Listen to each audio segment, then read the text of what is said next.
समर्थ श्रीराम. दशक 9 समास 5 अनुमान निरसन. समर्थांनी सांगितलेली विश्वरचना पंचमहाभूत आपण सर्व अभ्यासलं. समर्थ अत्यंत अभ्यासाने एक एक वाक्य आपल्या पुढे ठेवतायत, मांडतायत. अगदी पहिल्या दशकाच्या पहिल्या समासातच त्यांनी कोणकोणते ग्रंथ अभ्यासले, दासबोधासाठी कोणत्या ग्रंथांचा आधार घेतला यांची नावं दिली आहेत. समर्थांनी बहुतेक किंवा कदाचित अशी अनुमानाची भाषाच केलेली नाही. बहुतेक असेल, कदाचित असेल हे शब्दच त्यांच्यापाशी नाहीत. सर्व बोलणं कसं, लिहिणं कसं, रोखठोक. प्रमाणभूत ग्रंथांचा अभ्यास करून प्रत्यक्ष प्रचितीनेच समर्थ बोललेले आहेत. अनेक शंका उपस्थित करून त्यांचं यथायोग्य निराकरण केलेलं आहे. अशा वेळी कोणी सांगितलं म्हणून किंवा कोणी हे वाचा म्हणून विश्वास ठेवू नका. त्याचा प्रत्यक्ष अनुभव घ्या. परमार्थाला लागायचं असेल तरच हा ग्रंथ श्रद्धेने हातात घ्या असं त्यांचं म्हणणं आहे. कारण ही प्रत्यक्ष रामाची वचनं आहेत आणि त्याही पुढे ते म्हणतायत ती मी स्वतः अनुभवलेली आहेत.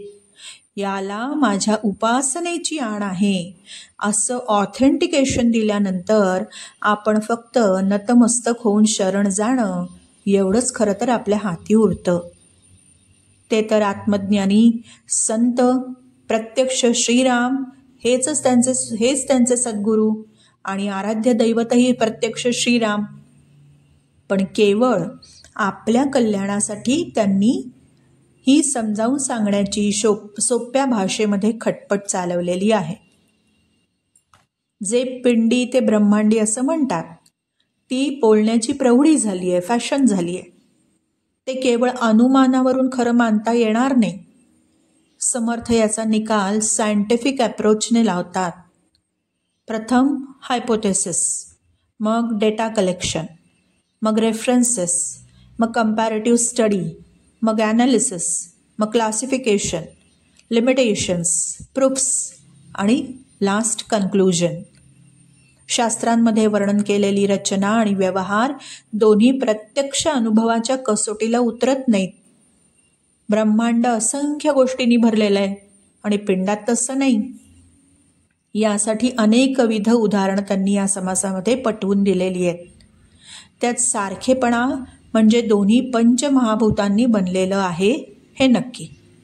त्या व्यतिरिक्त सगळ्या भरमसाठ कल्पना आहेत. म्हणजे आपण जे बोलतो ते तर्काने खरं ठरणारं नसेल तर लाजिरवाणी गोष्ट आहे.